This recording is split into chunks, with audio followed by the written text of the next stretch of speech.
we just asked some of our oldies if they could come in and share their stories. Some was, oh yeah, we got some stories, so we share.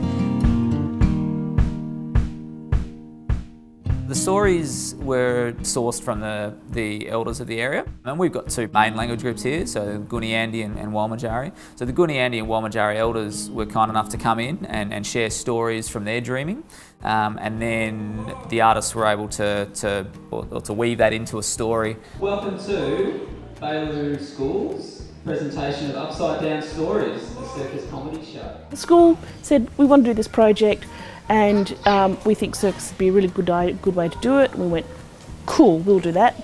And we did. And it was a really good project. Go back. There was a lot of attendance, so there was a number of things that they really focused on when they were doing that performance at Artists in Residence, is bringing the kids together, bringing the community together, looking at the attendance, and looking at the participation, the engagement as a whole.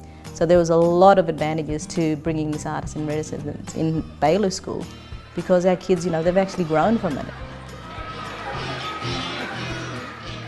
The circus skills just brought a whole nother skill that they could succeed at and have a go at, and it was really interesting to see the kids that shone in the circus, and they're not necessarily the top of the class in the literacy or the maths, but they were the stars in the circus. Yeah, it was fun climbing up and climbing down and doing some tricks. A project like this gives us access to people who that's their expertise, and it gave us a focus to say, right, well, let's see if we can run a large-scale project like this each year, so the kids are exposed to that and aren't missing out on any curriculum. Because certainly kids in bigger schools, maybe in the city, would have access to those art programs. For us, a program like the AIR is critical, so we can run those types of lessons and experiences for our kids all the way up here. One of the things you do when the kids say to you when you go to an Indigenous community, they go, oh, you came back, because they get people passing through all the time.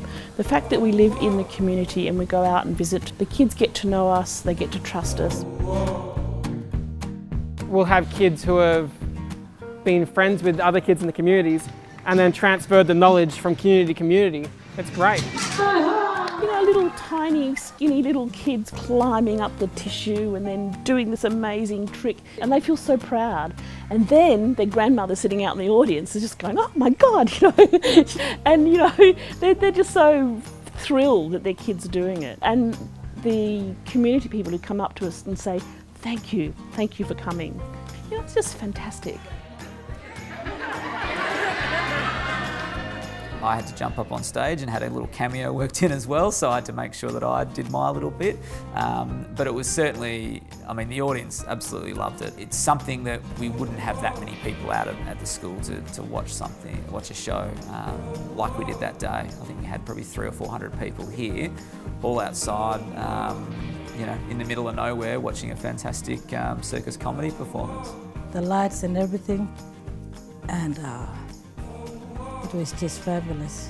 I think this really encourages community and kids to come together and look at hidden skills and hidden talents that our children do have. They're very musical, they're very talented in a lot of ways with acting and performing, and I think we really need to have more of this stuff come up through our remote schools.